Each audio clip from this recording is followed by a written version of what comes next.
News 18 rising Assam আৰু rising অসমত আজি আমাৰ সৈতে আছে প্ৰাক্তন মন্ত্ৰী জয়নাথ শৰ্মা ডাঙৰীয়া ৰাইজিং আসামত আপুনি আহিছে পৰিৱেশ চালে আৰু আমি আশা কৰিম যে অসম আৰু উন্নতিৰ দিশে আগুৱাই যাওক আপুনি কি ক'ব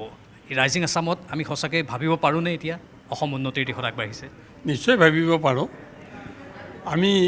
বাস্তৱমুখী কেতবোৰ কথা উপলব্ধি ইতিমধ্যে কৰিছোঁ স্বাধীনতাৰ পিছত 16 চনলৈ অসম যিমান জোৰে আগবাঢ়িছিল তাৰ তুলনাত এতিয়া এই 10 বছৰত ধৰক কিমান জোৰে আগবাঢ়িছে আমি অনুভৱ কৰিব পাৰিছোঁ আৰু সকলো ক্ষেত্ৰতেই এটা কথা আমি সকলোৱে মন কৰিব লাগিব যে পথাৰখন আৰু যদি বজাৰখন মানে অসমখন বৰ্তমানৰ অৱস্থাত কৃষিৰ ওপৰত বেছি নিৰ্ভৰশীল এতিয়া পথাৰখন যদি আমি মুকলি কৰি ৰাখিব নোৱাৰোঁ বজাৰখন যদি আমি ধৰি ৰাখিব নোৱাৰোঁ তেনেহ'লে বৰ্তমানৰ চৰকাৰে যিটো মানে স্তৰত অসমখন আগুৱাই লৈ যাব খুজিছে সেই স্তৰলৈ আগুৱাই নিব পৰাকৈ আমি সৰ্বসাধাৰণ ৰাইজ বিশেষকৈ যুৱক যুৱতীসকল কিন্তু এই ক্ষেত্ৰত প্ৰস্তুত হ'ব লাগে বুলি মই অনুৰোধ কৰিছোঁ আৰু এটা কথা আমি সদায় মনত ৰাখিব লাগিব যে মোগলে অসম আক্ৰমণ কৰিছিল আৰু শৰাইঘাটৰ শেষ যুদ্ধ নহয়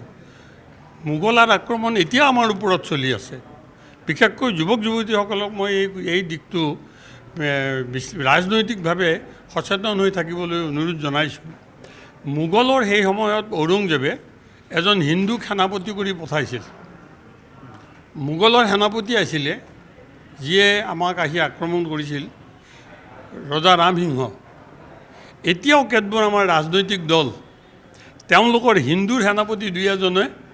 অসমৰ এই আক্ৰমণকাৰীসকলক মোগলসকলক স্বৰ্ণভেগী মোগলসকলক মোগলৰ বংশধৰসকলক ৰাজনৈতিকভাৱে সহায় কৰি আছে গতিকে এই দিশটোৰ ওপৰত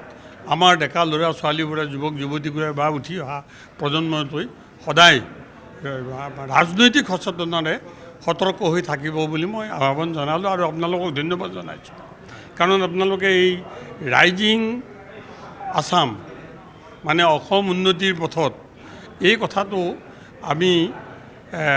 এনেকুৱা এটা সুন্দৰ অনুষ্ঠানৰ জৰিয়তে ৰাইজৰ ওচৰলৈ লৈ যোৱাত মই আপোনালোকক প্ৰশংসা কৰিছোঁ বা ধন্যবাদ জনাইছোঁ আৰু এনেধৰণৰ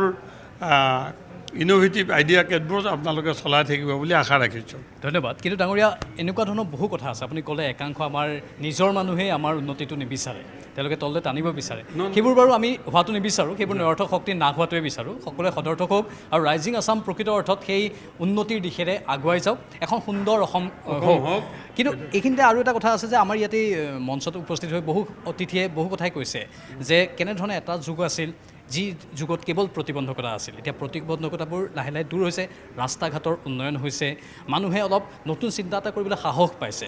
আৰু কি কৰিব লগা আছে আপোনাৰ দৃষ্টিত সেইটো কথাই মই কৈছোঁ যে আমাক বাহিৰা শত্ৰুই যিমান আমাৰ ওপৰত আক্ৰমণ কৰিব সেই হেৰিবোৰ আক্ৰমণবোৰ মৌন আক্ৰমণ বৰ্তমান অৱস্থাত চলিছে এতিয়া এই মৌন আক্ৰমণৰ বিৰুদ্ধে আমি থিয় হ'বলৈ আমি মানসিকভাৱে প্ৰস্তুত হ'ব লাগিব আজিৰ দিনটোত আপুনি চাওক আমাৰ গোটেই বজাৰখনলৈ দেখিব অসমীয়া মানুহে শাক পাচলিও বিক্ৰী কৰিবলৈ ওলাই নাহে আপুনি য'তেই নাযাওক আপুনি গ্ৰাম্য উন্নয়নৰ কাৰণে যিবোৰ আমাৰ হেৰি লৈছোঁ আমাৰ চৰকাৰে আঁচনি লৈছে তাত আজিৰ দিনটোত কোনে কাম কৰিছে গতিকে পথাৰখন মুকলি কৰি ৰখা আৰু বজাৰখন যাতে কোনেও আমাৰ দখল কৰিব নোৱাৰে এই থিমটোলৈ যুৱক যুৱতীসকলে এই কথাটো আগত ৰাখি পেলাই আগবাঢ়ি যাব বুলি অনুৰোধ জনাইছোঁ প্ৰধানমন্ত্ৰীয়ে সপোন দেখিছে যুৱচামক লৈ আগবাঢ়ি যোৱাৰ নতুন যুৱচামক নতুন কৌশলেৰে আগবাঢ়ি যোৱাৰ কথা কৈছে তেখেতে আৰু সেই ক্ষেত্ৰত আমি আৰু কি কৰিব লাগে নাই মই কৈছোঁ আমাৰ মানসিকতাটো এতিয়া দেখিব লাহে লাহে আমাৰ মানসিকতাটো এনেকুৱা কৰিব লাগিব যে আমি চাকৰিমুখী হ'ব নালাগে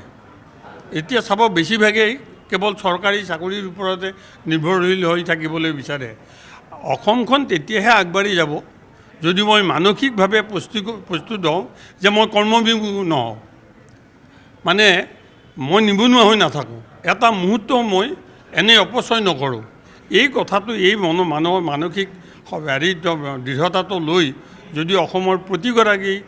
অসমীয়া যুৱক যুৱতী আগবাঢ়ি যায়, তেনেহ'লে অসমখনৰ ওপৰত কোনে কি কৰিব পাৰে। আমাৰ যদি মানসিকভাৱে আমি দুৰ্বল হওঁ, আমাৰ ওপৰত সকলোৱে আক্ৰমণ কৰিব। এতিয়া মই আকৌ কৈছোঁ, যিসকল ৰাজনৈতিক দলে অসমৰ ওপৰত মৌনভাৱে আমাৰ ওপৰত আক্ৰমণ চলাই আছে, এই সমাজখনৰ ওপৰত খিলঞ্জীয়াৰ ভৱিষ্যতৰ প্ৰতিবন্ধক হিচাপে তেওঁলোকে থিয় দিব বিচাৰিছে, সেইসকল ৰাজনৈতিক দলসমূহক বা সংগঠনসমূহক মই অনুৰোধ কৰিছোঁ, অসমৰ খিলঞ্জীয়া ৰাইজৰ ভৱিষ্যতটোৰ যাতে অন্ধকাৰ হৈ নাযায়, তাৰ কাৰণে তেওঁলোকে যে মোগলৰূপী লোকসকলক সহায় নকৰে। বহুত ধন্যবাদ জনাইছোঁ জনাত শৰ্মা ডাঙৰীয়া। নিউজ 18 ৰাইজিং অসমত তেওঁলোকে অংশগ্ৰহণ কৰিলে আৰু অংশগ্ৰহণ কৰি নিজৰ মনৰ কথা ব্যক্ত কৰিলে। অশেষ ধন্যবাদ।